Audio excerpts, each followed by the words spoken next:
So got back and became air traffic controller in 1958. I eventually became a radar controller and a coordinator, and also the crew instructor.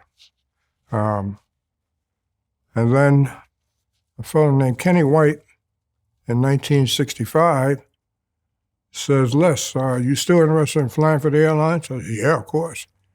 Says, I got a connection. And he worked it out that I ended up going down to Miami roughly October of 1965. I took the Stay-9 test, which you had to pass, had an interview, and by the time I got back home, they were calling, a phone call, wanted to know did I want to be a first officer or a co-pilot in Atlanta on a Martin 404, and I said, thanks, but no thanks. Said, well, would you like to be a second officer or a flight engineer in New York? I said, yeah, that's a great idea. So I became a second officer or flight engineer on the Constellation. Now, those of you who don't know, the Constellation, that was a 4-engine airplane with 3 tails.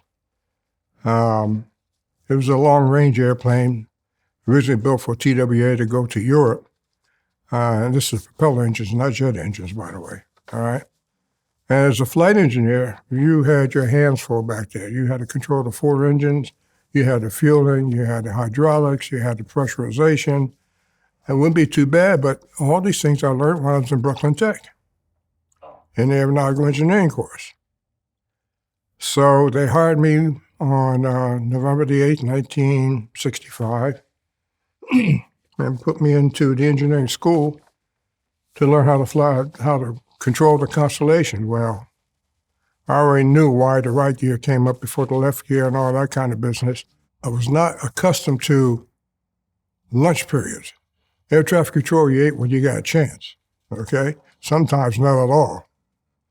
And so as a result, this 12 to 1 o'clock lunch period just didn't hack it with me. I show back up at 1:30 or so because what they're teaching I already know. So one day, a guy walks into the room, and everybody seemed to know him except for myself. I didn't know who he was. So I asked my roommate later on, he says, he didn't interview you? I said, no.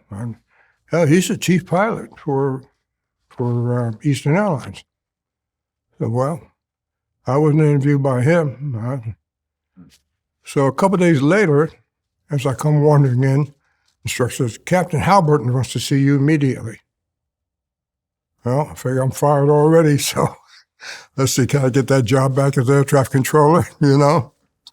So I go over and see Captain Halberton, and while I walk in, I saw Les Morris. I thought somebody put a firecracker under the secretary's desk. She jumped up so fast and went running into the office and opened the door and ushered me in. And this is the guy that I was interviewed by. He happens to be Senior Vice President of Flight Operations.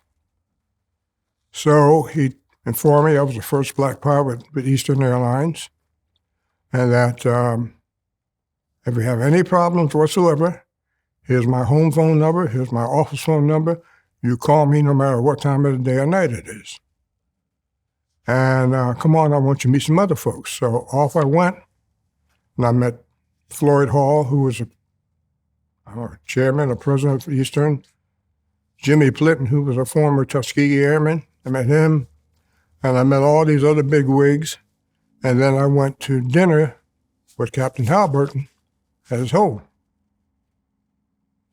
I got back to the hotel about midnight, and my roommate says, thought they fired your ass. He says, we didn't see no more of you. But when I got back to the hotel, I see your clothes are still here, so I guess you were still around, all right? So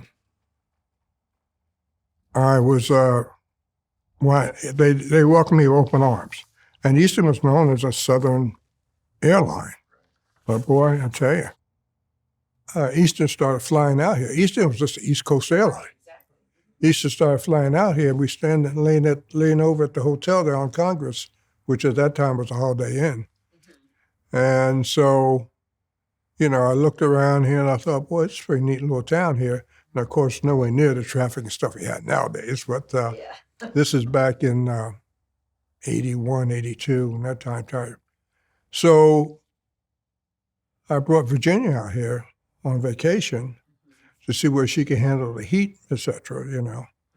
And that was around August of 84, yeah. And so I said, well, let's go down to Mexico.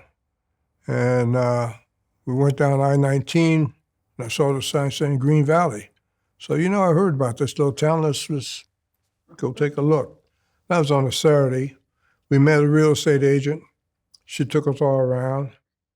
And we got back to the hotel, and I said, the houses are nice, but the rooms are just too damn small, So we called the agent and told her, the rooms are too small. She says, well, good.